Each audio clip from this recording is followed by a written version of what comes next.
Good morning friends. આપણે વાત કરી રહ્યા છીએ કોષ ચક્રની. કોષ ચક્ર એની અંદર આપણે બે અવસ્થાઓની વાત કરી હતી. એક આંતરાવસ્થા જેમાં G1 S અને G2 આવા ત્રણ તબક્કાઓ હતા.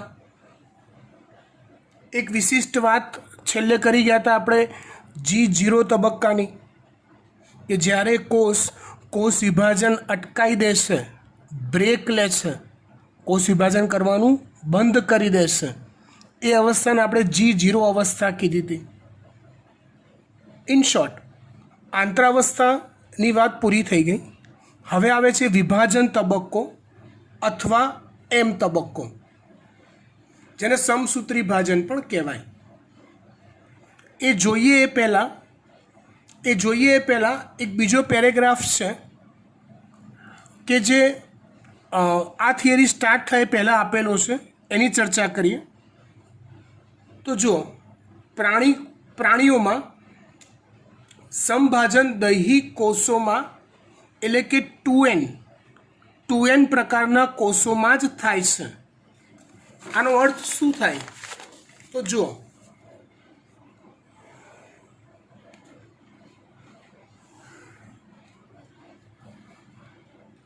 પ્રાણી શરીરમાં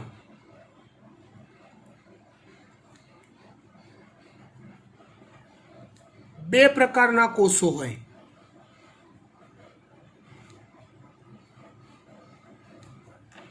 આખું શરીર જેનું બનેલું હોય એવા કોષોને કહેવાય છે દૈહિક કોષ.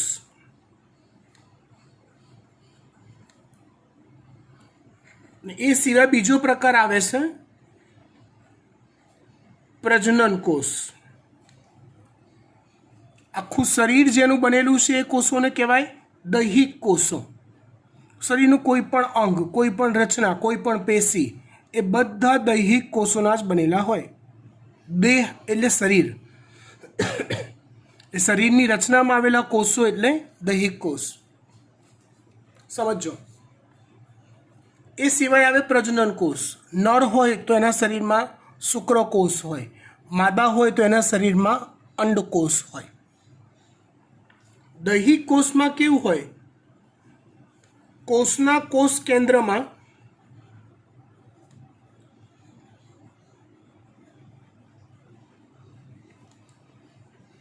રંગસૂત્રની જોડીઓ આવેલી હોય. કોષના કોષ કેન્દ્રમાં રંગસૂત્રોની પેર આવેલી હોય. મતલબ આવી એક જોડ, આવી બે જોડ, આવી ત્રણ જોડ, એવી. બરાબર? એટલે આ પ્રકારનું બંધારણ જો રંગસૂત્રનું હોય તો એને 2N પ્રકારનો કોષ કહેવાય.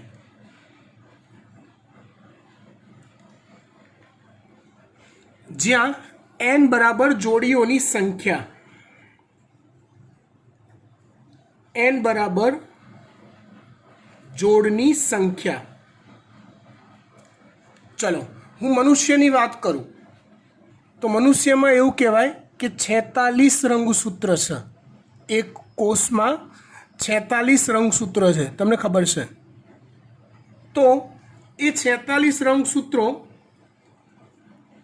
એ 23 જોડમાં આવેલા હોય.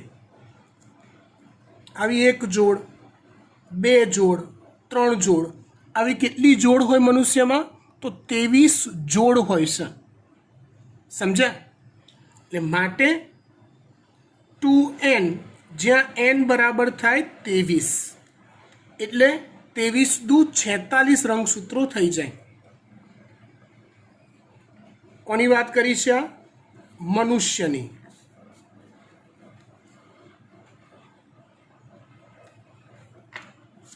પ્રજનન કોષમાં જે કોષ કેન્દ્ર હોય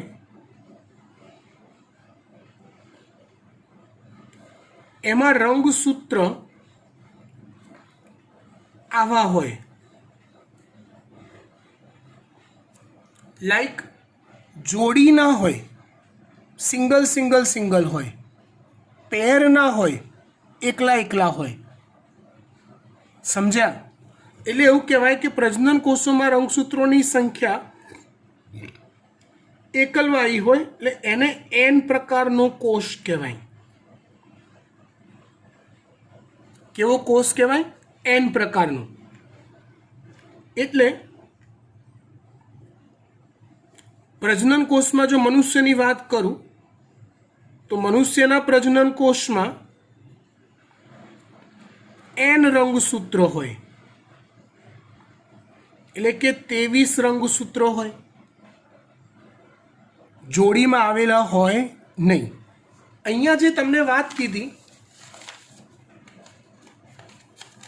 એ વાતનો સારાંશ કંઈક આવો થાય છે બેટા કે મનુષ્યમાં કે પ્રાણીઓમાં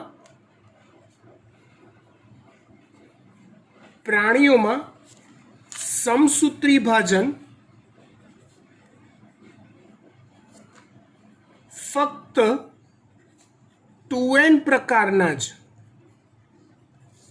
કોષોમાં જ થાય છે. n પ્રકારના કોષોમાં સમસૂત્રી ભાજન થતું નથી. સમસૂત્રી ભાજન એટલે શું એ મેં તમને શરૂઆતમાં સમજાવ્યું હતું. જે વિભાજનને અંતે કોષમાં રહેલા રંગસૂત્રોની સંખ્યા, પિતૃકોષમાં રહેલા રંગસૂત્રોની સંખ્યા જે હોય, નવા રચાતા બાળકોષોમાં રંગસૂત્રોની તેની તે જ સંખ્યા જો જળવાઈ રહેતી હોય, આમાં 2n છે, તેમાંથી જે બાળકોષો બને એમાં 2n જ હોય, તો એને સમસૂત્રી ભાજન કહેવાય. રાઈટ? તો સમસૂત્રી ભાજન ફક્ત 2n પ્રકારના કોષોમાં જ થાય છે. n પ્રકારના કોષો, એકકીય કોષો, પ્રજનન કોષોમાં સમસૂત્રી ભાજન થતું નથી. અપવાદ છે. આગળ આપણે શીખીશું 12મા ધોરણમાં કે ભાઈ મધમાખી હોય ને, એમાંથી જે નર મધમાખી હોય એમાં રંગસૂત્રો n હોય છે. એના દૈહિક કોષમાં રંગસૂત્રો n હોય છે.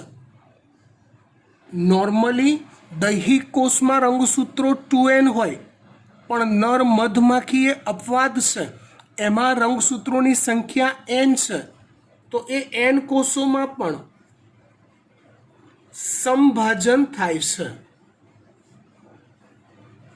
એ n માંથી nn બને છે.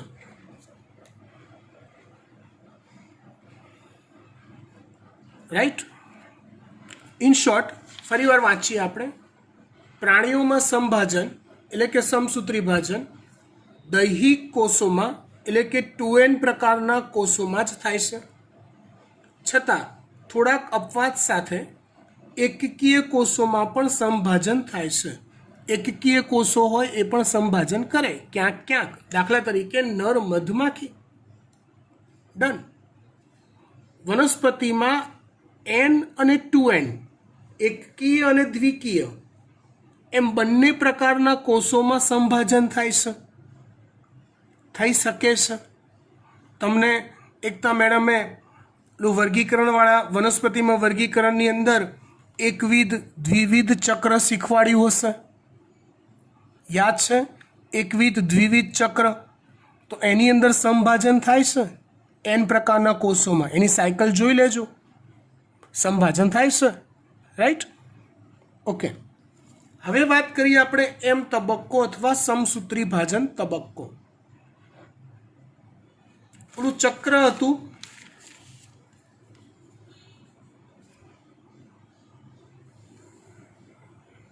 કોષ ચક્ર, જેમાં અહીંયા પુખ્ત કોષ હતા,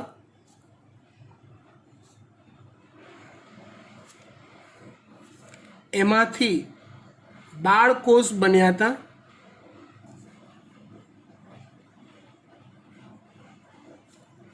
એ બાળકોષ ફરી પાછા મોટા થઈને પુખ્ત કોષ બનતા હતા.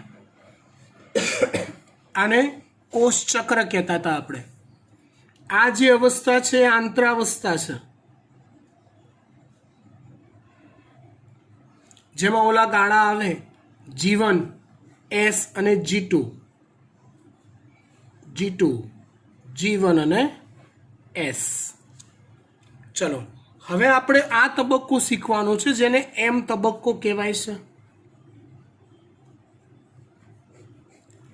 કયો તબક્કો કહેવાય છે? M તબક્કો કહેવાય છે. જો આ ટોપિક્સ આમ જોવા જાવ તો સાવ ઇઝી છે, પણ તમારી એકાગ્રતા માગી લે એવો છે. દરેક શબ્દનું અર્થઘટન તમે પરફેક્ટ સમજો તો ચેપ્ટર સાવ ઇઝી છે. એટલે મહેરબાની કરીને પૂરું કોન્સન્ટ્રેશનથી લેક્ચર જોજો, સમજજો, અને જો ડાઉટ રહી જાય છે તો મને પર્સનલમાં પૂછજો. જો M તબક્કાની વાત કરું હું,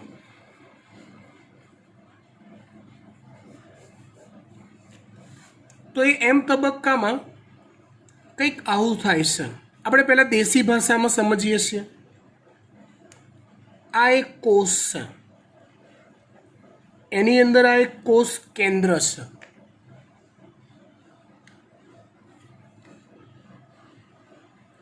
સૌથી પહેલાં કોષ કેન્દ્રનું વિભાજન થાય છે. સૌથી પહેલાં કોષ કેન્દ્રનું વિભાજન થાય છે. કોષમાં કોષ કેન્દ્ર, સૌથી પહેલાં કોષ કેન્દ્રનું વિભાજન થયું. આ કોષ કેન્દ્રનું જે વિભાજન થયું ને, એટલે એ અવસ્થાને કહીએ કોષ કેન્દ્ર વિભાજન, અથવા અંગ્રેજીમાં કહેવાય કેરિયોકાઇનેસિસ, અથવા અંગ્રેજીમાં શું કહેવાય એને? કેરિયોકાઇનેસિસ. ત્યાર પછી બીજા તબક્કામાં કોષરસ વિભાજન થાય, એટલે કે કોષ રસની વહેંચણી થાય. આમ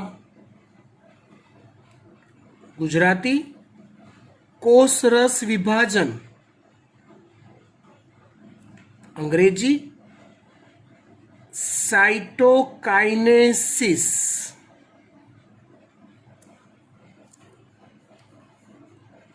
એટલે આમ જોવા જાઓ તો એક કોષમાંથી બે કોષો બનવાની જે ક્રિયા દર્શાવી ને અહીંયા M તબક્કામાં, એમાં બે ઘટનાઓ બને. એક કેરિયોકાઇનેસિસ બને, બીજું સાઇટોકાઇનેસિસ બને. જુદા જુદા સજીવોમાં કેરિયોકાઇનેસિસની જે ક્રિયા છે ને એ લગભગ કોમન છે, પણ સાઇટોકાઇનેસિસ એ અલગ પ્રકારે થાય છે. એટલે આમ જોવા જાવ ને તો સાઇટોકાઇનેસિસને વિભાજનની પ્રક્રિયામાં સૈદ્ધાંતિક રીતે સ્થાન મળતું નથી.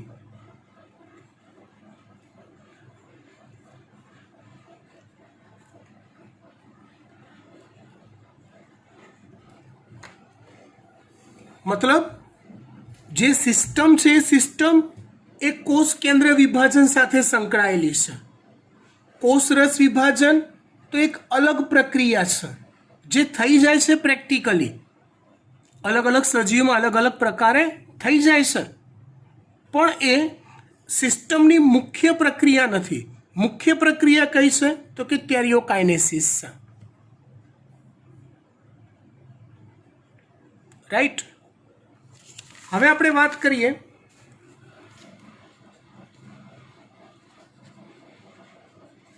કેરિયોકાઇનેસિસની,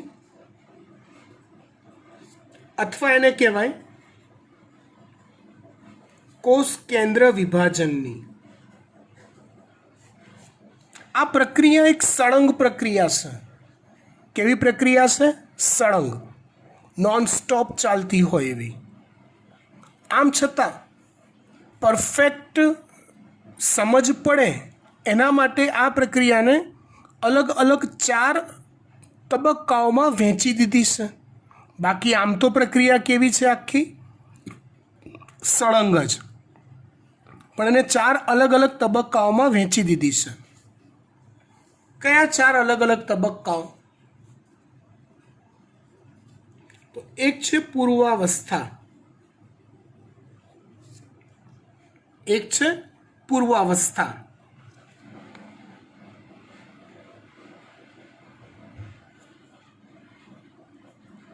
ત્યાર પછી છે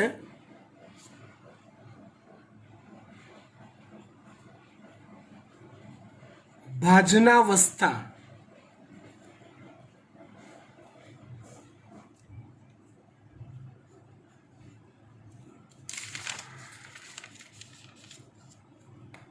ત્યાર પછી છે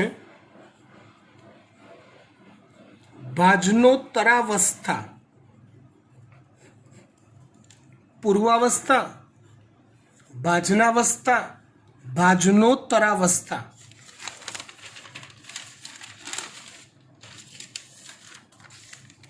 અને છેલ્લે આવે છે અંત્યાવસ્થા, અથવા એને કહેવાય ભાજનાંતિમાવસ્થા. આપણે વાત કરી રહ્યા છીએ આ ગાળાની. એક કોષ કેન્દ્રમાંથી 2 કોષ કેન્દ્રો કેવી રીતે બને છે એક્ઝેક્ટલી આપણે એ સમજી રહ્યા છીએ. જો બેટા, થોડુંક વધુ સારું અને પરફેક્ટ નોલેજ લેવા માટે આપણે ટેક્સ્ટ બુકની બહાર તો જવું જ પડશે. એક પ્રક્રિયા તમને સમજાવું,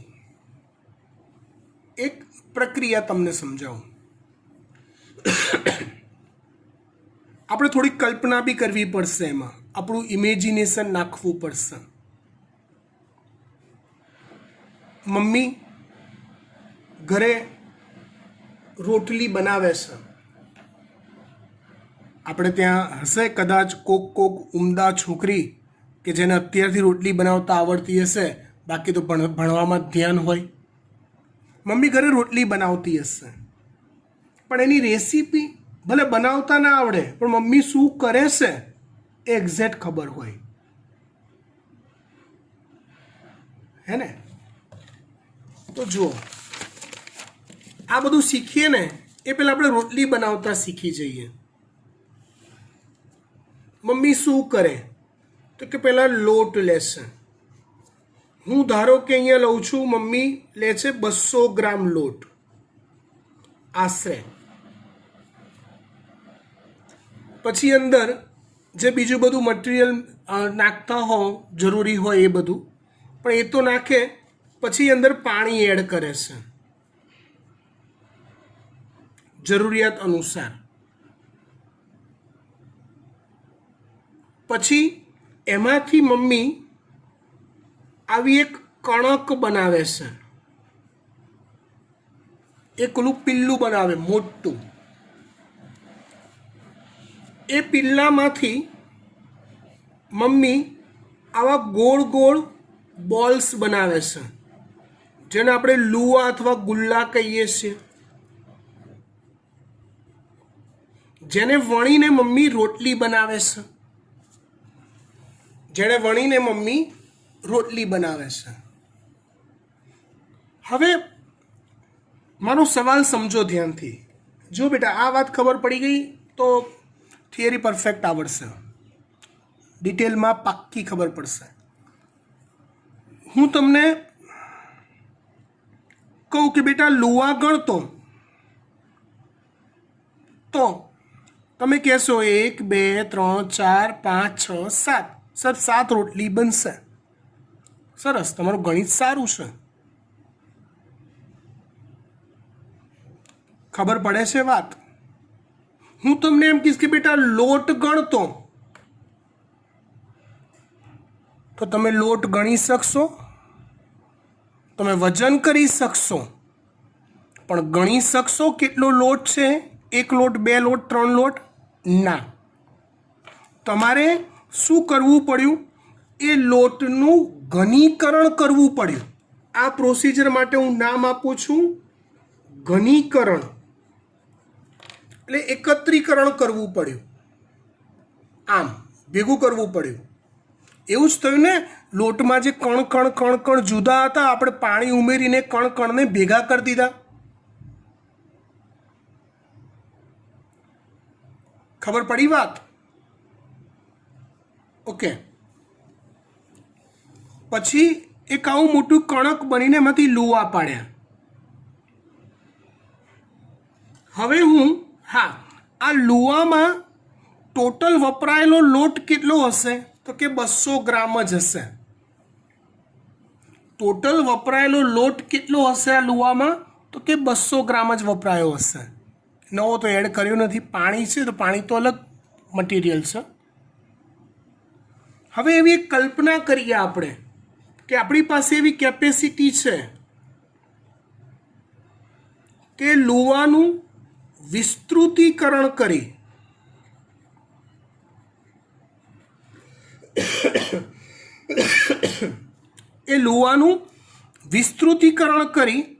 એમાંથી વિસ્તૃતીકરણ એટલે છૂટા પડવાની ક્રિયા, ઘનીકરણ એટલે ભેગા થવાની ક્રિયા.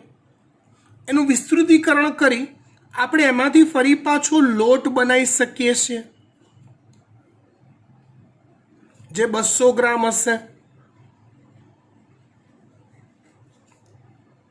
હવે માની લો કે એ લોટના કણ જે છે એ સ્વયંજનન પામી શકે છે. આ કલ્પના, દરેક કણ ડબલ થઈ શકે છે, દરેક કણ લોટનો ડબલ થઈ શકે છે, પોતાની જાતે સ્વયંજનન પામી શકે છે, એવી કલ્પના કરવાની છે. ગુડ, કરી લીધી? વેરી ગુડ, શાબાશ. તો હવે એ સ્વયંજનન થયા પછી લોટની ક્વોન્ટિટી કેટલી હશે? તો તમે કહેશો કે સાહેબ 400 ગ્રામ, કેમ કે દરેક કણ ડબલ થયો છે.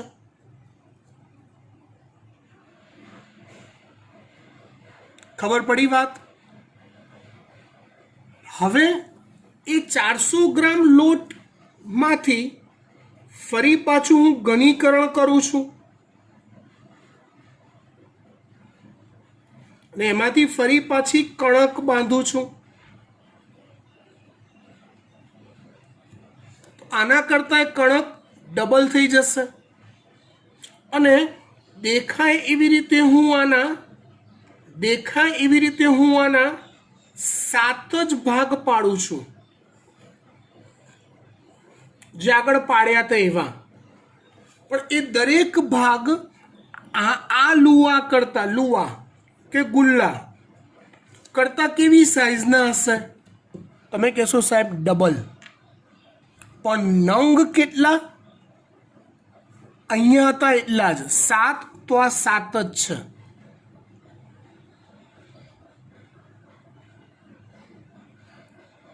ખબર પડે છે વાત હું શું સમજાવવા માંગુ છું? મેં મારે 7 જ રોટલી બનાવી છે, લોટ ડબલ કરી નાખીએ તો 7 મોટા મોટા લુવા બનાવી દીધા, બસ આટલું સિમ્પલ છે. પછી હું 2 થાળી લઉં છું, 2 થાળી લઉં અને બંને થાળીમાં આ દરેક લુવાને અડધો અડધો ભાગ કરીને બંને થાળીમાં મૂકતો જઉં છું.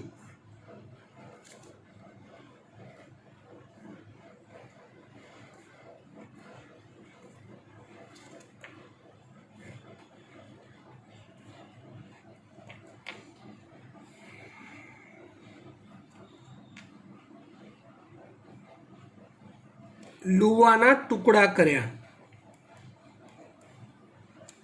અડધો અડધો હું વહેંચતો ગયો.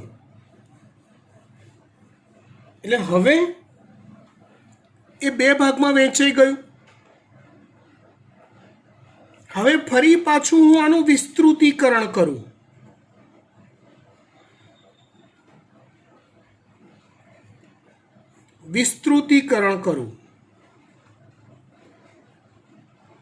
એટલે પાછો લોટ થઈ ગયો. આમાંથી બી પાછો લોટ થઈ ગયો. તો સવાલ એ છે, આ જે લોટ બન્યો બે ભાગમાં બંને થાળીમાં, એ લોટ કેટલો કેટલો કદનો હશે?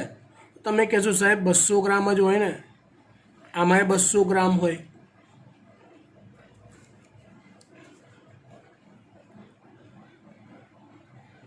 મૂળ તમે લોટ લીધો તો કેટલો? 200 ગ્રામ. મૂળ તમે લોટ લીધો તો કેટલો? 200 ગ્રામ. એ આ રહ્યો 200 ગ્રામ લોટ. એ લોટે સ્વયંજનન કર્યું એટલે એનો જથ્થો થઈ ગયો 400 ગ્રામ. આ લોટ એટલે ડીએનએ નો જથ્થો છે, જેને રંગસૂત્ર દ્રવ્ય કહેવાય. જેને રંગસૂત્ર દ્રવ્ય કહેવાય. આ લુવા એ રંગસૂત્રો છે. ગણી શકાય એવી આઈટમ. તો જો એ ડીએનએ નું સ્વયંજનન થયું, 400 ગ્રામ લોટ બની ગયો, પણ એનું ઘનીકરણ કરી ને એમાંથી નંગ કેટલા બનાયા? તો જેટલા હતા એટલા જ, 7ના 7 જ. પણ પછી એને બે ભાગમાં વહેંચી દીધા અને વિસ્તૃતીકરણ કર્યું, એટલે નવા જે કોષો બન્યા, નવી થાળી એટલે નવો કોષ. એમાં રંગસૂત્રોનો જથ્થો કેટલો આવ્યો? 200 ગ્રામ. 200 ગ્રામ જ આવ્યો. આનો અર્થ આ રહ્યો કે ભાઈ એક કોષમાં 2n રંગસૂત્રો હોય તો જે નવા બને બંનેમાં 2n રંગસૂત્રો જ આવે. આમાં 46 રંગસૂત્રો હોય તો આ બંનેમાં 46 જ આવે. આમાં જેટલા ડીએનએ, જેટલા જનીનો હોય, આ બંનેમાં એટલા જ જનીનો હોય. કેવી રીતે? તો કે આ રીતે. કોષ ચક્ર જ્યારે ચાલે, સમજો, ત્યારે રંગસૂત્ર એ રંગસૂત્ર દ્રવ્ય સ્વરૂપમાં હોય, ડીએનએ નો જથ્થો હોય. આપણે એવું શીખ્યા હતા, આની શરૂઆતમાં જથ્થો 2C હોય તો અહીંયા 4C થઈ જાય, જથ્થો ડબલ થઈ ગયો. સમજો, પણ કોષ મોટો બન્યો, પણ એમાંથી રંગસૂત્રો તો એટલા ને એટલા જ બને. અને પછી બાળ કોષોમાં એના અડધા લુવા કરીને વહેંચી દેવાના. બરાબર? તો દરેક બાળ કોષોમાં કેટલા આવે? બોલો બોલો, કેટલા આવે રંગસૂત્રો? તો કે 4C જેટલા જ આવશે, સોરી 2C જેટલા જ આવશે. મૂળ કોષમાં 2C હતા તો આમાં 2C જ આવશે. આ જ પ્રક્રિયા થાય છે જેને કોષ કેન્દ્ર વિભાજન કહે છે. આ વાત ખબર પડી ગઈ એટલે વાર્તા પૂરી થઈ ગઈ. As simple as you know. લોટ, ગુલ્લા, કણક, આ સ્ટોરી યાદ રાખવાની. ચલો શરૂઆત કરીએ પૂર્વાવસ્થાથી. હવે હું જે દેશી ભાષામાં સમજાઈશ ને એ ફટ ખબર પડી જશે. ચોપડીમાં આપેલા વાક્યો થોડાક વિચિત્ર અથવા અઘરા છે, પણ એકવાર આ સમજ્યા પછી એ સાવ પપલું થઈ જશે. જો પૂર્વાવસ્થામાં શું થાય તો કે આ કોષ છે,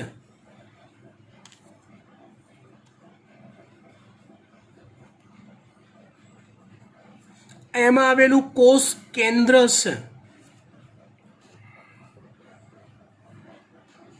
કોષ કેન્દ્ર આ છે બે તારા કેન્દ્રો. યાદ કરો, ઓલા એસ ઉપ તબક્કામાં છેલ્લે એક વાક્ય આવતું હતું, આના ક્યાં ગયું? તારા કેન્દ્ર બેવડાઈ જાય છે. આ કોષ કેન્દ્ર પટલ છે. કોષ કેન્દ્ર પટલ. અંદર ઓલી કોષ કેન્દ્રિકા હોય. કોષ વિભાજન નામનું ચેપ્ટર યાદ છે એટલે આપણને અંદર કોષ કેન્દ્રિકા હોય.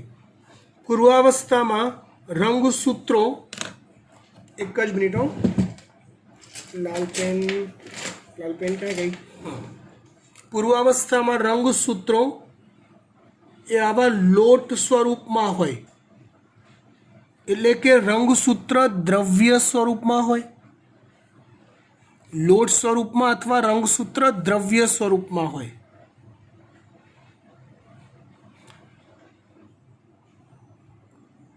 જેમ જેમ પૂર્વાવસ્થા આગળ વધતી જાય, જેમ જેમ પૂર્વાવસ્થા આગળ વધતી જાય તેમ તેમ કોષ કેન્દ્ર પટલ અદ્રશ્ય થતું જાય, વિઘટન પામતું જાય. કોષ કેન્દ્રિકા પણ વિઘટન પામતી જાય અને આ જે રંગસૂત્ર દ્રવ્ય છે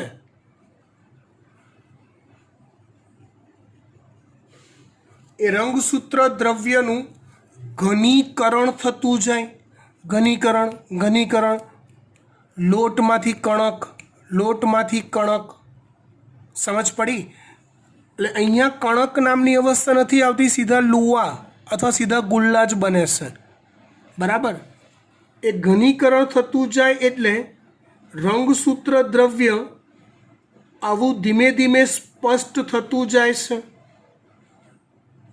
ઓલું કેવું હોય યાર, લોટ કેવો વેરવિખેર હોય, અહીંયા એવું વેરવિખેર ના હોય. એ પછી ઓલા અલગ અલગ ભાગમાં વહેંચાઈ ગયેલું સ્પષ્ટ જોઈ શકાય એવું બને. સમજો. હજી પૂર્વાવસ્થા આગળ વધે તેના અંતિમ તબક્કામાં કોષ કેન્દ્ર પટલ સંપૂર્ણ અદ્રશ્ય થઈ ગયું હોય. આ કોષ કેન્દ્રિકા, કોષ કેન્દ્રિકા પણ સંપૂર્ણ અદ્રશ્ય થઈ ગઈ હોય. રંગસૂત્રો એટલે રંગસૂત્ર દ્રવ્યનું ઘનીકરણ થયું હોય એટલે રંગસૂત્રો જે છે ને એ આવા સ્પષ્ટ દેખાતા થાય. કેવા? તો કે આવા સ્પષ્ટ દેખાતા થાય. આ પ્રત્યેક રંગસૂત્ર, અને ઝૂમ કરીને જોઈએ તો આ પ્રત્યેક રંગસૂત્ર જે છે એ બે એકલ સૂત્રિકાઓ,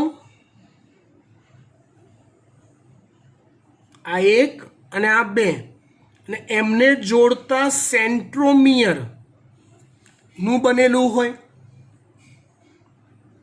આ છે સેન્ટ્રોમિયર.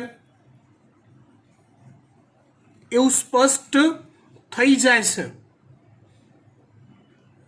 સેન્ટ્રોમિયરમાં ખબર છે રકાબી જેવો ભાગ આવે એને કાઇનેટોકોર કહેવાય. જો બેટા, અહીંયા આમ તો આપણે ચોપડીનું જ ભણાવીએ છીએ અત્યારે, પણ તમારા માટે નીટની એક હિન્ટ આપી દઉં. હું અહીંયા જે કંઈ પણ બોલી રહ્યો છું ને એ ઈસવીસન પૂર્વેના ચેપ્ટરનું બોલું છું. ઈસવીસન પૂર્વે એટલા માટે કહું છું કે આપણને યાદ નથી રહેતું કે શું ચલાવ્યું હતું વર્ષો પહેલાં સાહેબે, હે ને?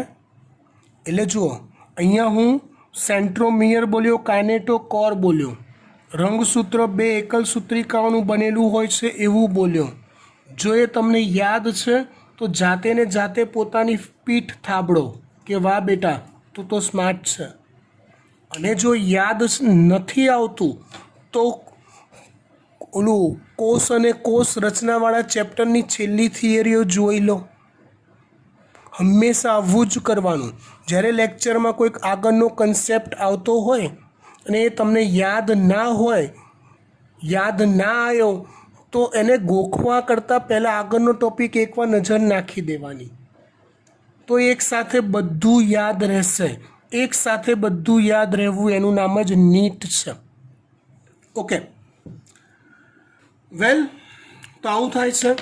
તારા કેન્દ્રો એ વિરુદ્ધ ધ્રુવો તરફ જવા ગતિમાન થાય છે.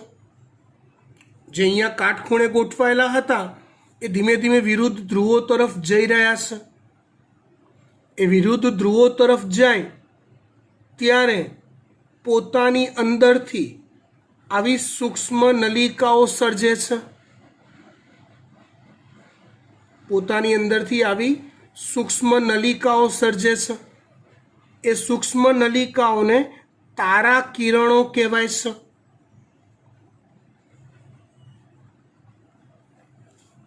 આ નલિકાઓમાંથી ત્રાક તંતુઓ સર્જાય છે. શેના માટે સર્જાય છે કહું. ત્રાક તંતુ એટલે સૂક્ષ્મ તંતુઓ આવે. કોષ વિભાજનવાળા ચેપ્ટરમાં આવતા હતા સૂક્ષ્મ તંતુ, સૂક્ષ્મ નલિકાઓ, કોષરસ કંકાલની અંદર. ફરીવાર બોલું. શરૂઆતમાં રંગસૂત્ર એ રંગસૂત્ર દ્રવ્ય સ્વરૂપે હોય, લોટ સ્વરૂપે હોય છે. કોષ કેન્દ્રિકા સ્પષ્ટ હોય, કોષ કેન્દ્ર પટલ સ્પષ્ટ હોય, બે તારા કેન્દ્રો કાટખૂણે ગોઠવાયેલા હોય. જેમ જેમ અવસ્થા આગળ વધે તેમ તેમ કોષ કેન્દ્ર પટલ અદૃશ્ય થાય, કોષ કેન્દ્રિકા અદૃશ્ય થતી જાય. રંગસૂત્ર દ્રવ્ય એ ઘનીકરણ પામે અને લુવાઓમાં ફેરવાય, એટલે કે રંગસૂત્રોમાં ફેરવાય. રંગસૂત્ર દ્રવ્ય સ્પષ્ટ બનતું જાય એવું કહેવાય. કોષ કેન્દ્ર પટલ અદૃશ્ય થાય, કોષ કેન્દ્રિકા અદૃશ્ય થાય. તારા કેન્દ્રો વિરુદ્ધ ધ્રુવો તરફ જતું જાય. એ સમયે અંદરથી તારા કિરણો સર્જાય અને એ થતાં જ ભાજનાવસ્થાની શરૂઆત થાય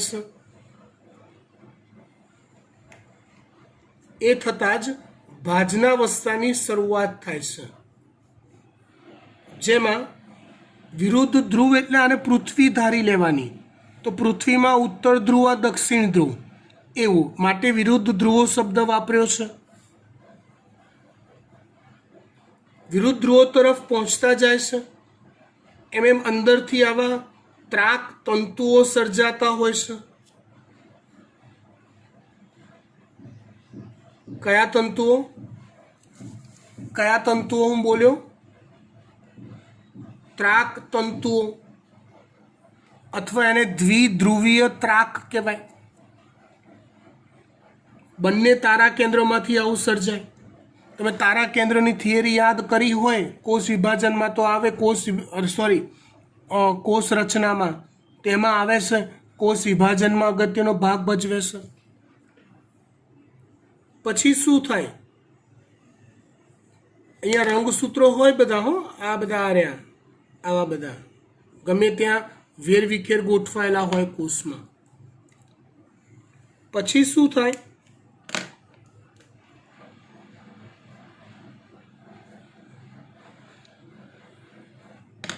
તો તારા કેન્દ્રો વિરુદ્ધ ધ્રુવો તરફ પહોંચી જાય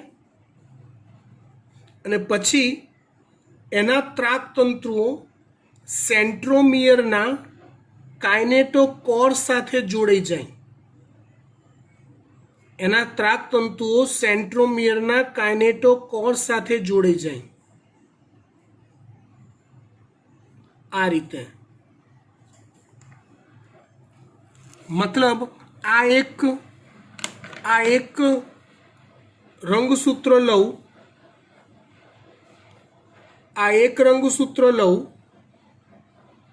આ એનું સેન્ટ્રોમિયર છે, તેમાં બે કાઇનેટોકોર હોય, આ બાજુ અને આ બાજુ. તો એકની સાથે એક તરફનો દ્વિધ્રુવીય ત્રાક જોડાય, બીજાની સાથે બીજી તરફનો દ્વિધ્રુવીય ત્રાક સર્જાય. આટલું થાય પછી એ દ્વિધ્રુવીય ત્રાક રંગસૂત્રોને વિષુવવૃત્તીય રેખા પર, આવી કોઈ રેખા છે નહીં, કલ્પના કરાય. જો આ બંને વિરુદ્ધ ધ્રુવો પર છે તારા કેન્દ્રો, તો અહીંયા વિષુવવૃત્તીય રેખા થઈ, બરાબર. એ વિષુવવૃત્તીય રેખા પર એક હરોળમાં રંગસૂત્રોને ગોઠવી દેશે. ચલો સીધા થઈ જાઓ, સાલા વાંકા ચૂકા ફરફર કરો છો એટલે આમ ગોઠવાઈ જાય બધું જ. આમ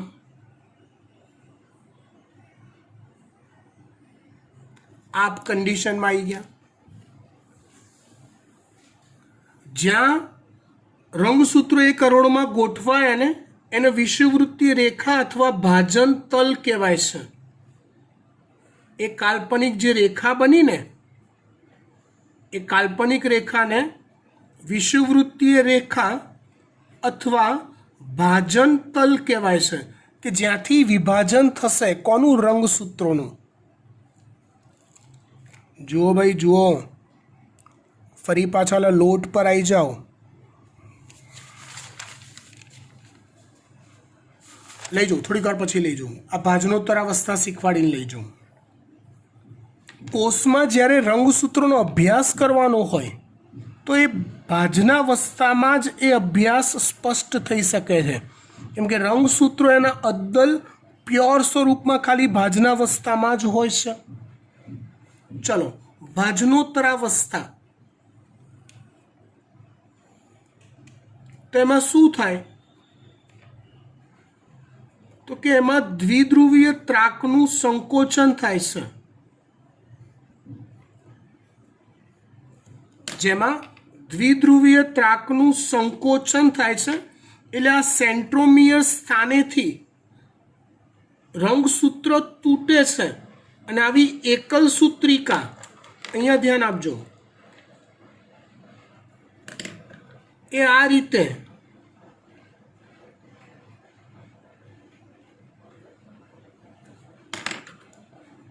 છૂટી પડી વિરુદ્ધ ધ્રુવો તરફ જાય છે. આમ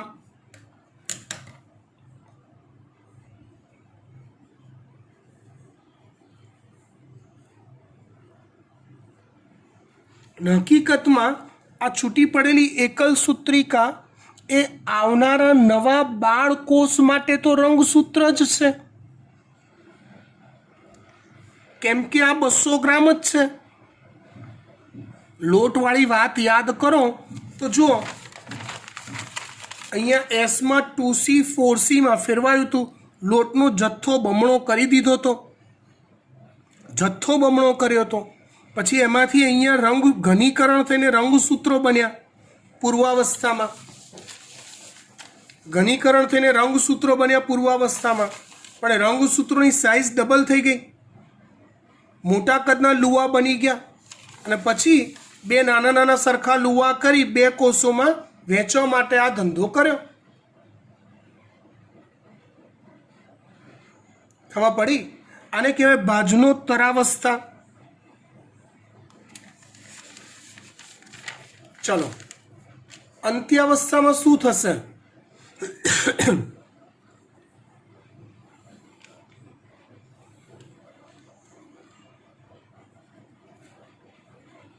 તો દ્વિધ્રુવીય ત્રાકનું પૂરેપૂરું સંકોચન થતા રંગસૂત્રો, કેમ કે નવા બાળકોષો માટે તો આ રંગસૂત્રો જ છે, હે ને? આ લોટવાળું યાદ કરશો એટલે અહીંયા 200 ઓલું 2 સરખા સરખા લુવા પાડી દીધા, એટલે દરેકમાં 200 ગ્રામ જ છે રંગસૂત્ર દ્રવ્ય, એટલે એમાંથી તો રંગસૂત્ર જ બનશે એવું માની શકાય. તો એ બાળકોષોના રંગસૂત્રો વિરુદ્ધ ધ્રુવો પાસે એકઠા થાય છે. એ થયા પછી ધીમે ધીમે કોષ કેન્દ્ર પટલ દ્રશ્યમાન થાય છે, નવું બને છે.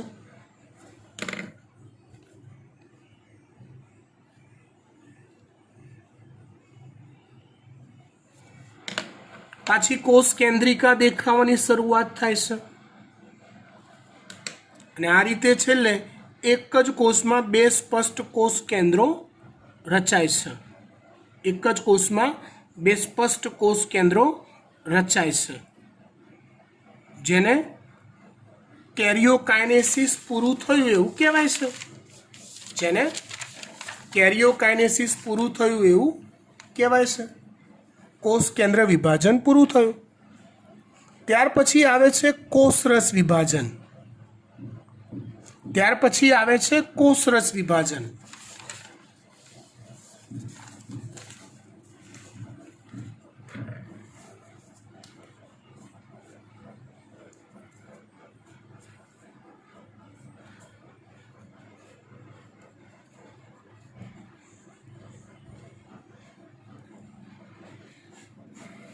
જો કોષરસ વિભાજન અલગ અલગ પ્રકારે થતું હોય. પહેલાં હું પ્રાણી કોષની વાત કરું.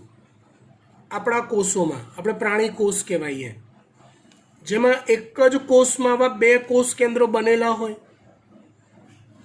તો એમાં મધ્ય ભાગે પરિઘ તરફ એટલે બોર્ડર તરફથી એક ઉપસંકોચન થાય છે, આવું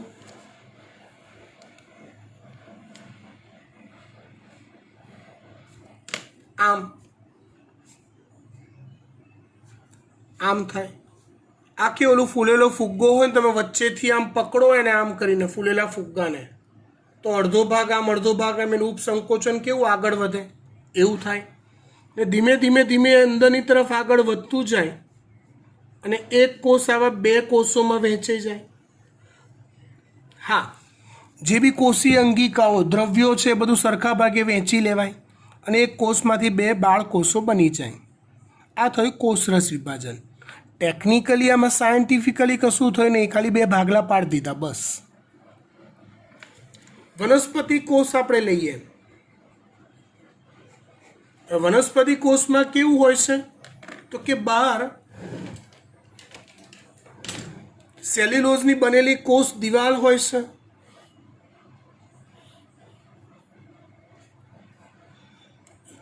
બહાર સેલ્યુલોઝની બનેલી કોષ દિવાલ હોય. આવા બે કોષ કેન્દ્રો તો બની ગયા, એટલે બહારથી અંદર તરફનું વિભાજન વનસ્પતિ કોષમાં થઈ શકતું નથી. એટલે વનસ્પતિ કોષમાં શું થાય સમજો.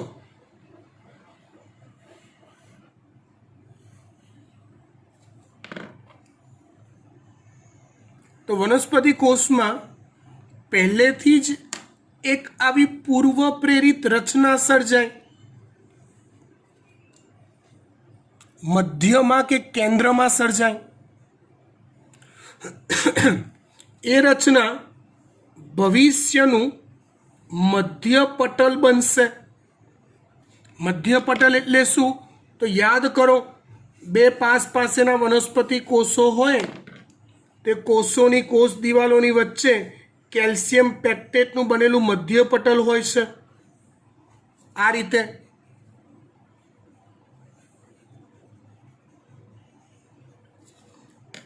તો એ મધ્ય પટલ સંરચના કેન્દ્રથી પરિઘ તરફ આગળ વધતી જાય અને જેમ જેમ આગળ વધતી જાય તેમ તેમ એની પેરેલલ બંને બાજુએ નવી કોષ દિવાલ બનતી જાય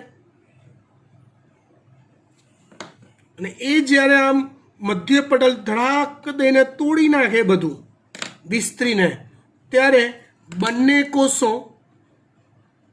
સેપરેટ થઈ જાય. આ રીતે થાય છે. આ વનસ્પતિ કોષોમાં થાય. હવે કેટલાકમાં વિશિષ્ટ ઘટના જોવા મળે કે કોષ હોય, કોષ કેન્દ્ર વિભાજન થયું પછી કોષરસ વિભાજન ના થાય, સતત કોષ કેન્દ્ર વિભાજન થયા કરે, સતત કોષ કેન્દ્ર વિભાજન થયા કરે અને છેલ્લે કોષરસ વિભાજન થાય. તો આવી જે અવસ્થા છે એને બહુકોષ કેન્દ્રીય અવસ્થા કહેવાય.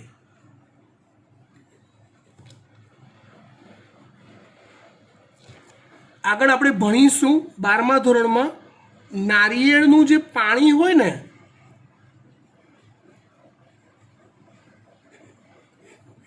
એ આવી બહુકોષ કેન્દ્રીય રચના જ છે.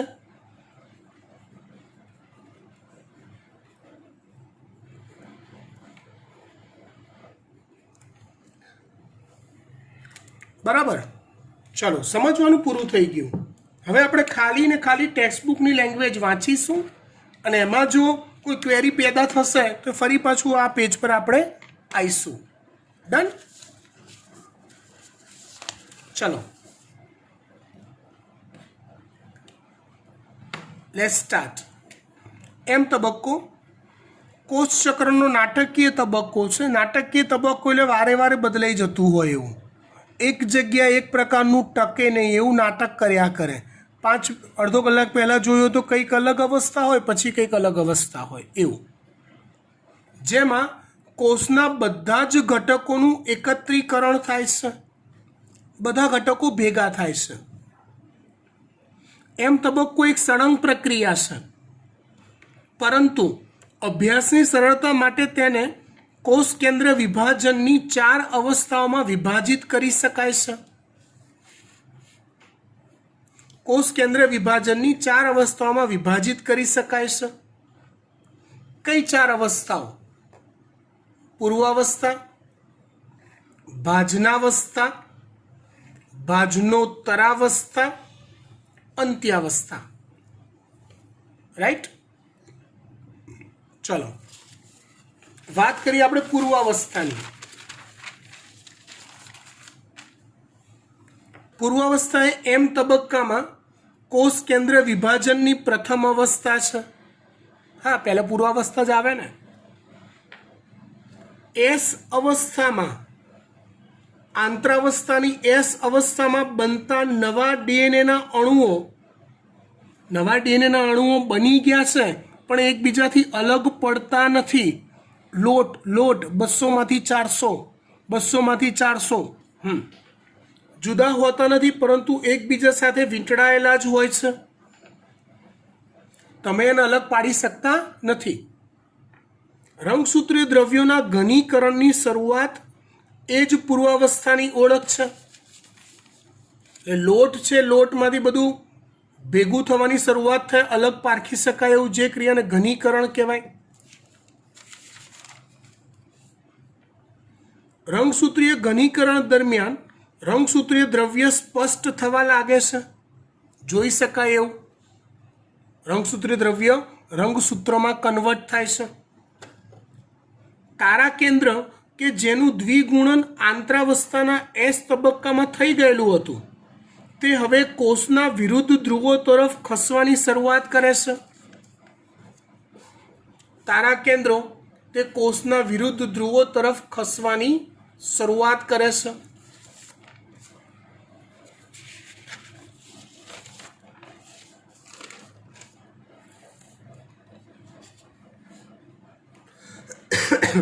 ત્યાર પછી પૂર્વાવસ્થાના અંતમાં જે મહત્વપૂર્ણ ઘટનાઓ થાય છે તેની વિશેષતાઓ નીચે મુજબ છે. પોઈન્ટ જોઈએ. રંગસૂત્રીય દ્રવ્ય ઘનીકરણ પામીને રંગસૂત્ર બનાવે છે. રંગસૂત્રો એ 2 એકલ સૂત્ર અને તેમને સાંકળતા સેન્ટ્રોમિયરનું બનેલું હોય છે. ખબર પડી ગઈ? તારા કેન્દ્ર કે જે આંતરાવસ્થામાં બેવડાયેલું હતું તે હવે કોષના વિરુદ્ધ ધ્રુવો તરફ ગતિ કરે છે. હા, પ્રત્યેક તારા કેન્દ્ર ત્રિજ્યાવર્તી સૂક્ષ્મ નલિકાઓ ઉત્પન્ન કરે છે, જેને તારા કિરણો કહે છે. તારા કેન્દ્રો ત્રિજ્યાવર્તી સૂક્ષ્મ નલિકાઓ ઉત્પન્ન કરે, જેને તારા કિરણો કહેવાય.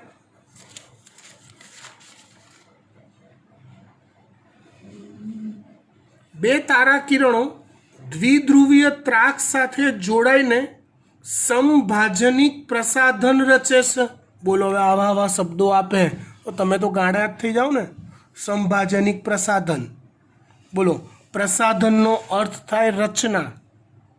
પ્રસાધનનો અર્થ થાય રચના, અને સમભાજનિક રંગસૂત્રોનું વિભાજન સરખે ભાગે કરતી હોય એવી રચનાનું નિર્માણ કરે છે. કોણ?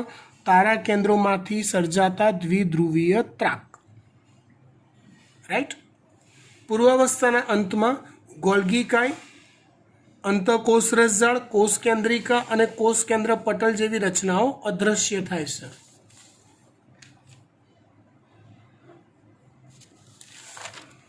ત્યાર પછી વાત કરીએ ભાજનાવસ્થાની.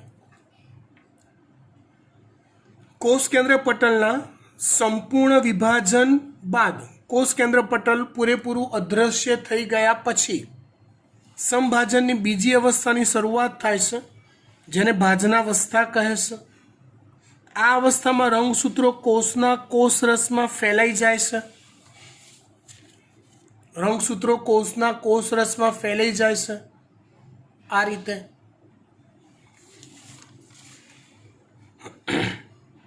આ અવસ્થા સુધી રંગસૂત્રોના ઘનીકરણની પ્રક્રિયા પૂર્ણ થઈ જાય છે.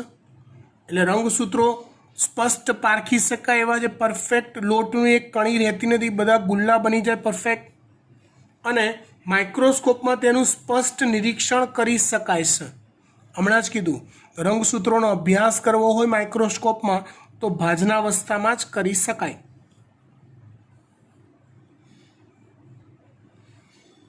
રંગસૂત્રોની બાહ્ય સંરચનાનો અભ્યાસ આ જ અવસ્થામાં કરવામાં આવે છે. આ અવસ્થામાં રંગસૂત્રો બે એકલ સૂત્રો અને તેમને જોડતા સેન્ટ્રોમિયરના બનેલા જોઈ શકાય છે. એકલ સૂત્રો અને તેમને જોડતા સેન્ટ્રોમિયરના બનેલા જોઈ શકાય છે. સેન્ટ્રોમિયર પર આવેલી કાઇનેટોકોર નામની બિંબ અથવા રકાબી જેવી રચના પણ જોઈ શકાય છે. આ બી આપણને ખબર છે, હમણાં જ મેં સમજાવ્યું હતું.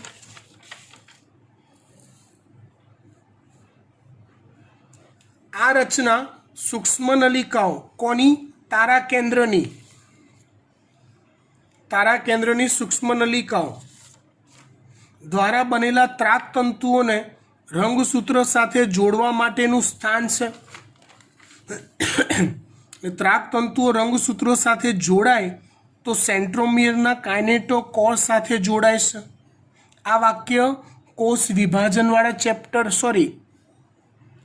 કોષ રચનાવાળા ચેપ્ટરમાં બી આવતું હતું.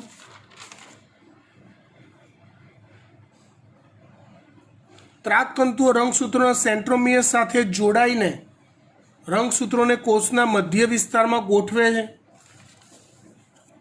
જોડાઈ ગયા પછી વચ્ચોવચ્ચ લાવી દે છે.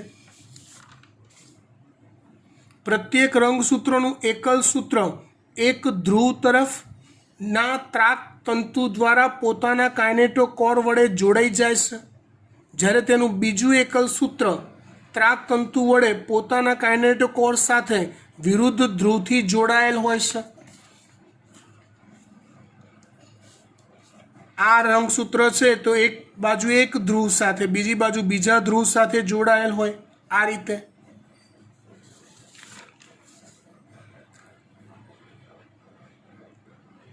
જે મધ્યાવસ્થાની ઓળખ છે અથવા ભાજનાવસ્થાની ઓળખ છે, એના પરથી ભાજનાવસ્થા ઓળખાય એમ. આ સિચ્યુએશન પરથી મધ્યાવસ્થામાં જે તલ પર રંગસૂત્રો ગોઠવાય છે તેને મધ્યાવસ્થા પટ્ટિકા અથવા ભાજન તલ કહેવાય છે. આ તલને મધ્યાવસ્થા પટ્ટિકા કે ભાજન તલ અથવા વિષુવવૃત્તીય રેખા કહેવાય છે. આ અવસ્થાની મુખ્ય વિશેષતા: ત્રાક તંતુઓ રંગસૂત્રોના કાઇનેટોકોર વડે જોડાયેલ હોય છે. ખબર પડી ગઈ? રંગસૂત્રો મધ્યાવસ્થા પટ્ટિકા તરફ આગળ વધી મધ્યાવસ્થા પટ્ટિકા પર ગોઠવાય છે. અહીંયા ગોઠવાઈ જાય છે. ત્યાર પછી ભાજનોત્તરાવસ્થાની શરૂઆતમાં મધ્યાવસ્થા પટ્ટિકા પર ગોઠવાયેલ દરેક રંગસૂત્રોના સેન્ટ્રોમિયર ક્રમશઃ વિભાજિત થતા રંગસૂત્રિકાઓ સ્વરૂપે છૂટા પડે છે.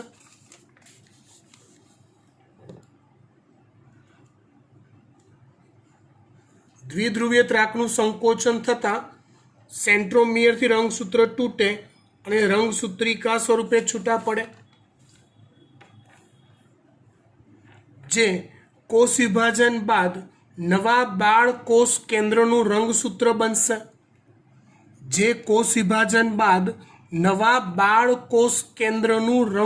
બનશે. હા, રંગસૂત્ર બનવાને લાયક તો છે જ, કેમ કે એની પાસે જથ્થો 200 ગ્રામ તો છે જ. ખબર પડી ગઈ ને? મોટા લુવા અડધા અડધા કરી દીધા. આરે વાટકી, થાળી, આરે આમાંથી. એટલે અહીંયા આવું થયું, મોટા લુવા પાડી દીધા અને એમાંથી 2 થાળીમાં અડધા અડધા વેચી દીધા. આ એ કામ કર્યું.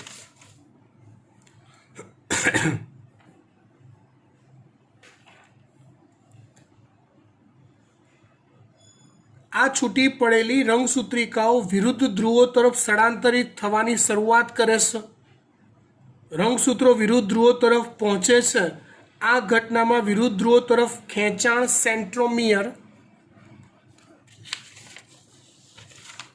સેન્ટ્રોમિયર પામે છે, જે રંગસૂત્રોની ભુજાઓને પણ પાછળ ખેંચી લાવે છે. મતલબ અહીંયા જે ખેંચાણ બળ લાગે એ સેન્ટ્રોમિયર પર લાગે છે, પણ ભુજાઓ સેન્ટ્રોમિયર સાથે જોડાયેલી હોય, આ ભુજાઓ સેન્ટ્રોમિયર સાથે જોડાયેલી હોય એટલે એ પણ ખેંચાઈ જાય છે.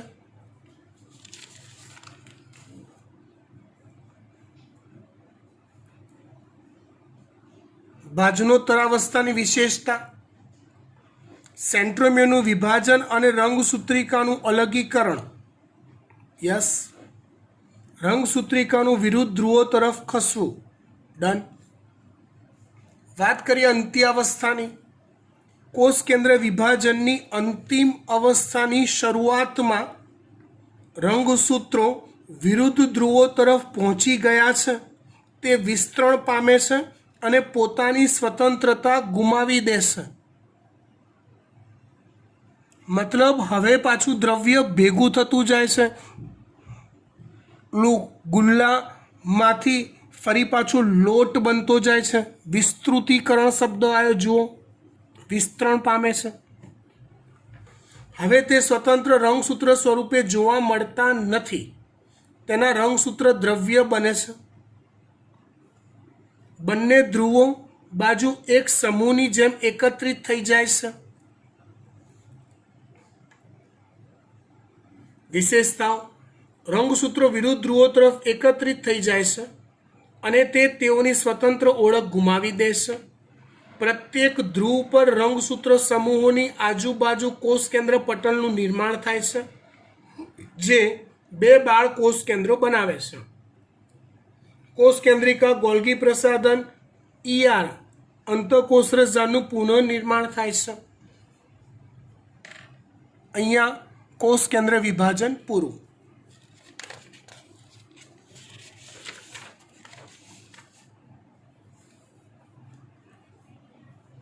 ત્યાર પછી કોષરસ વિભાજન.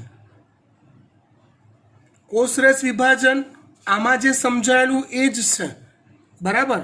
હું તમને એની કોપી મોકલી દઉં છું. આ એક્સ્ટ્રા ફરીથી સમજવાની જરૂર નથી, બરાબર. કંઈક ડાઉટ હોય તો પૂછજો. Okay, done. બાય.